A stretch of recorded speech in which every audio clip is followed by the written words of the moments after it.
we obviously did look at some specific arm passing, didn't we, where we're coming into this standalone position, but if his frames or his feet keep coming across causing me issues, so we're going to go back on the inside into more of this headquarters position where we kind of sat down, just legs over here, and start just working through your guard passes. But if you want to kind of think about last week's class, this is where we were starting from, and looking at our passes from this position.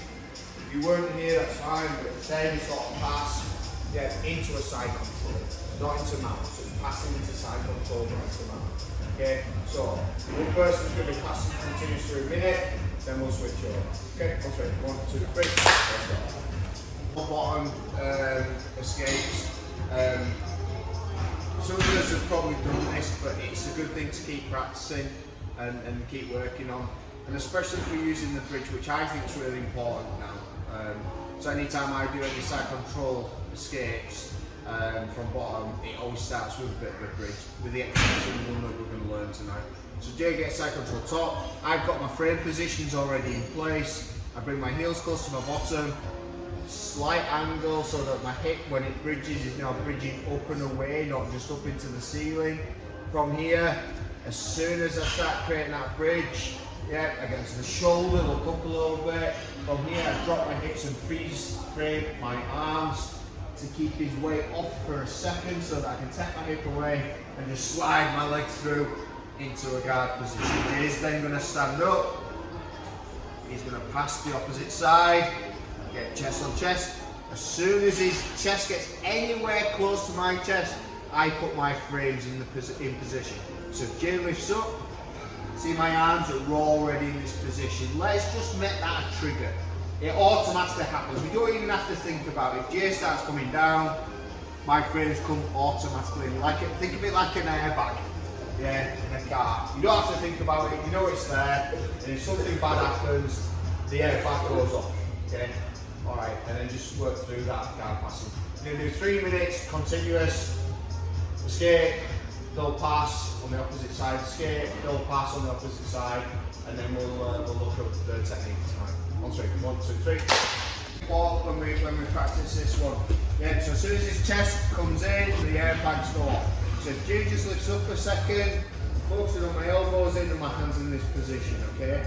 If I'm having my arms out here and I'm having to work these arms in, it's going to be really difficult, and especially if your arms are in this kind of position, it's going to give you options to switch into like a katami, scaffold position, and slowly that hand's going to creep up to the point where it's useless. So as soon as he comes in, straight into here.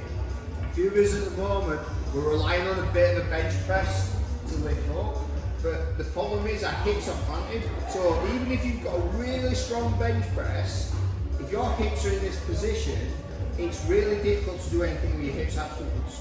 Okay? So if I bench press Jason off and just push it to here, so now to bring my legs in, it's really difficult because I'm having to hold this weight up. Okay?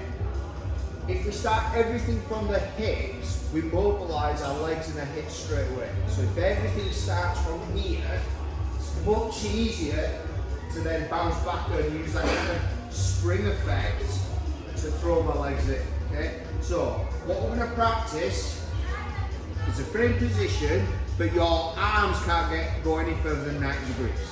So everything starts, ends at the hips. So now you see how my arms are 90 degrees? Let's just see if you can do that just a couple of times before we move on. Just good to practice because it's good solid basic as well. Get your hips firing, get your legs doing the work. So it is literally like a robot. And that's all your arms do, they don't go any further than that. If I start pushing my arms any further than that, when we get to here, and I start straightening up, he's going to start clearing my arms. Whereas if I keep this kind of position, even if he starts to try to do stuff, I can always use that arm and that freeze frame to get an underhook, to start posting on the hip.